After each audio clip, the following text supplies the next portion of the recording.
What's going on, guys? Pistol Packin' Pilot back with another video. Today we're going to go over the Citation 5 that just crashed in Virginia after F-16’s were scrambled to intercept the aircraft. This crash is not what you think it is. There is a lot involved to this story. Stay tuned.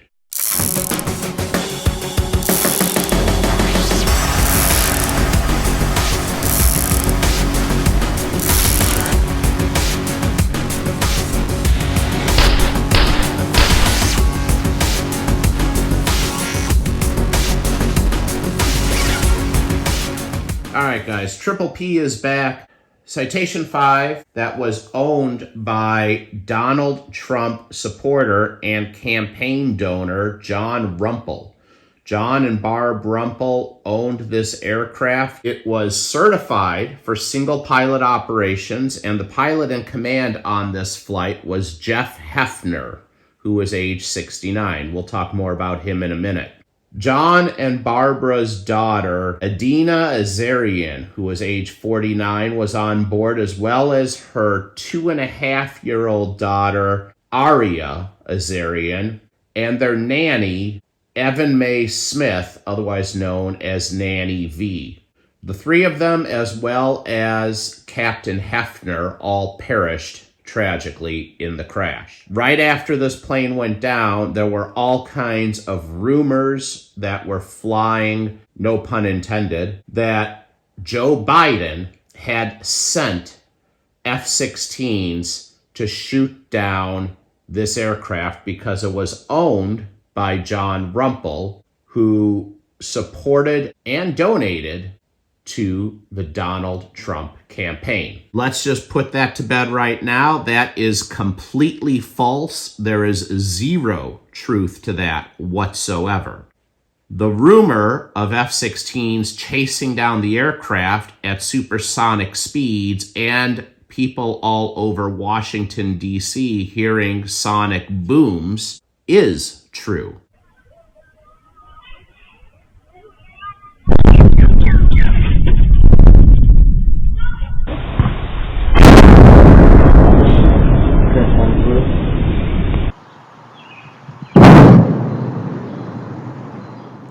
So what really happened? The plane took off and it leveled off at flight level 230, 23,000 feet. Captain Hefner acknowledged that, and then ATC assigned him a climb to 34,000 feet. He read back the climb instructions. So at 23,000 feet, Jeff Hefner was alive and well, and there was no issues.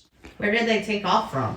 Good question, Mrs. Triple P. It took off from Tennessee. Thank you for reminding me that I omitted that piece of information. It departed from Tennessee and it was heading to Long Island. The aircraft flew the lateral flight plan up to the clearance limit. And what Captain Hefner had programmed into the flight management system was the ILS-24 approach. Essentially a heading of 240 degrees, otherwise southwest. Runway 24 was 7,006 feet long and 150 feet wide. A very, very more than adequate runway for a Citation 5. So the plane flew to the final approach fix for the ILS-24. It made essentially a 180-degree turn to intercept the localizer for runway 24 at 34,000 feet. Obviously, the plane should have descended a long time ago, because you cannot be only a few miles away from the airport and still be at 34,000 feet and expect to get the aircraft down. The aircraft, since nobody commanded the aircraft to descend, it stayed at 34,000 feet to the clearance limit, which was runway 24. After it hit the IFR clearance limit, the Citation 5 then defaults to heading hold. Basically what that means is the airplane doesn't know where to go. It has flown the entire flight plan. There is no more flight plan left to fly, so the airplane does not know what to do, so the autopilot just puts it into heading hold. The airplane stays on the heading it's on, and it just continues for infinity, and that's exactly what this aircraft did. that heading that the aircraft was on after it reached the clearance limit conveniently took it almost right back to where it departed from. It took it almost right back to Tennessee until the right engine ran out of fuel. Could have been either engine that ran out of fuel first, could have been the left engine, could have been the right engine. It just so happened the right engine ran out of fuel first.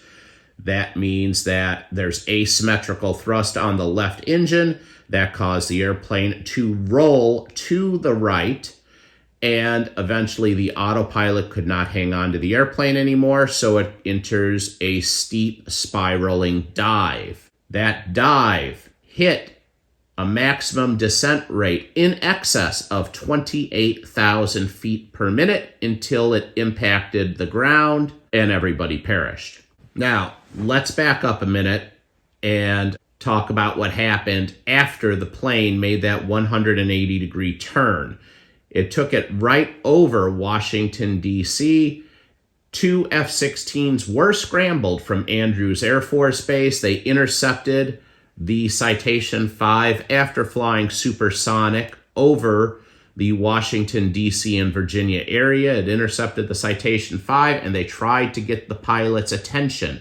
There's certain things that a fighter jet will do when it tries to get the attention of the aircraft it's intercepting.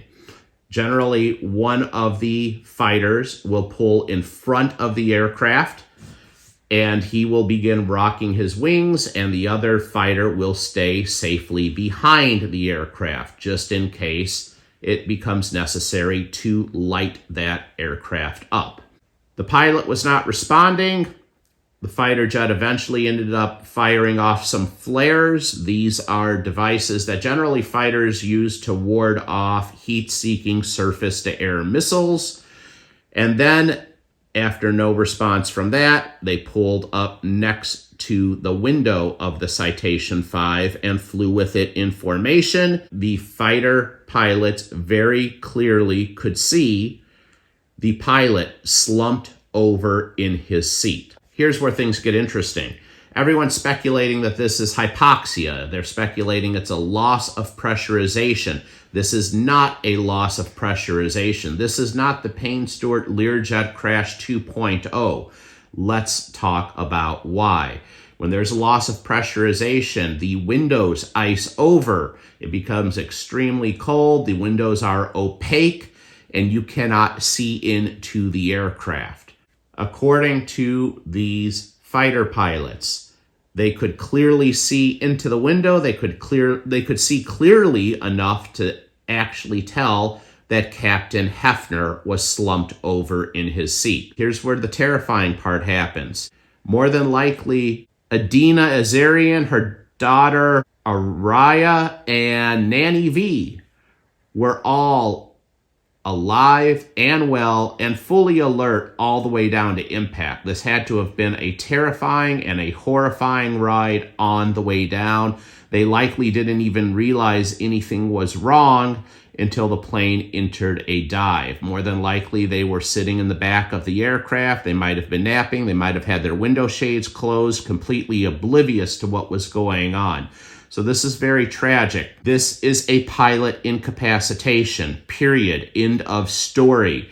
Captain Hefner was a very well-experienced pilot. He had over 25,000 flight hours. He was a captain for Southwest Airlines, and he spent many, many years with Southwest Airlines. This was not a loss of pressurization. So the question remains, what caused this incapacitation? I would like to show you a small clip from the YouTube channel Probable Cause by Dan Gryder. Dan Gryder puts this much better than I ever could, and he puts it much more eloquently than I ever could. Dan Gryder is a retired Delta captain. He has type rated in numerous aircraft, including the 757, the 767, and the Boeing 777. He also has many thousands of flight hours. So let's hear how Dan explains it. Kool-Aid. The thing I want to make clear here is that this was not pressurization. This is a medical incapacitation. I'm not going to go so far as to say the word that I can't say on YouTube, but is it related? I don't know. I'm not going to say yes or no whether it was, but this is a retired airline pilot, age 69, who did comply with all of the things he was required and asked to be compliant of our U.S. government. He was in full compliance, and rightfully so, and the facts are the facts. I'm just going to tell you, Mr. Jeff was in full compliance with our government requests of its citizens, and there you have it. From what I have been told and from what I understand, you got to remember aviation is a very small world. I have confirmed through multiple sources that Captain Hefner, Jeff Hefner, did everything that he was asked to do by the United States government. Josh Yoder is heavily involved with U.S. Freedom Flyers, and Josh Yoder tweets, "It has been confirmed that the fatal aircraft crash in Virginia on June 4th was a pilot incapacitation event. The single pilot on board was vaccinated. The FAA must be held accountable." And Josh Yoder is a pilot with American Airlines. Here's where things get even more interesting. This is obviously a very, very tragic event, and it was a very unnecessary event, but it could have been easily prevented because all John and Barbara Rumpel had to do was stick a young pilot in the right seat of that aircraft. A Citation 5 is a very, very easy jet to fly. Anybody can fly it. It's one of the simplest jets. Any pilot could have been able to get this airplane on the ground with 10 or 15 minutes of training. Couldn't possibly ATC have told the passengers how to land this plane too, pistol packing pilot? I wouldn't go that far, but any commercial pilot with a couple hundred hours of flight time would have been able to land the Citation jet without any issues. They could have literally put a young commercial pilot into the right seat of this Citation jet, and they could have paid him or her a couple $100 to sit there, talk on the radio, and swing the landing gear, and they would have had that extra safety margin in place. If that would have happened, we would not be making this video right now. We would not be having this conversation. And those 3 lives in the back of that aircraft would still be here. Captain Hefner was 69 years old. Is it really possible that it was from the Kool-Aid? Well, let's dive into this. We have other developments that just happened in the month of May 2023. Singapore Airlines in 2021, according to CNN Travel, reported that they wanted to become the world's first fully vaccinated airline. And up to this point, about 99% of all pilots and cabin crew at Singapore have taken all of their Kool-Aid shots. In the month of May, last month, ladies and gentlemen, 4 pilots from Singapore Airlines are now deceased. Captain Wee Long died May 11th, 2023, sudden death. Captain Fernando Sid died May 24th, 2023, cancer. Captain Tanju Huat Colin died May 25th due to sudden death. And Captain Sebastian Tan A. Chuang died May 26, 2023 from cancer. So half of them were sudden death. That's correct, Mrs. Triple P, but we all know that the Kool-Aid is also causing turbo cancers. Kool-Aid man to the rescue. Are you ready for some Kool-Aid, Triple P? I got a big glass ready for you. It's nice and red. I think I'm going to take a big fat hard pass, Mrs. Triple P. My fellow aviators are dropping like flies. 3 innocent lives in the back of that Citation jet that should be here right now are gone, dropped like flies. Unnecessary.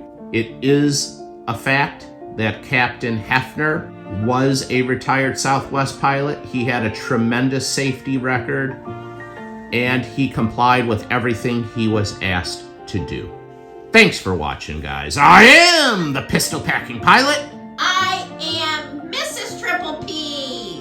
And we are out. See ya.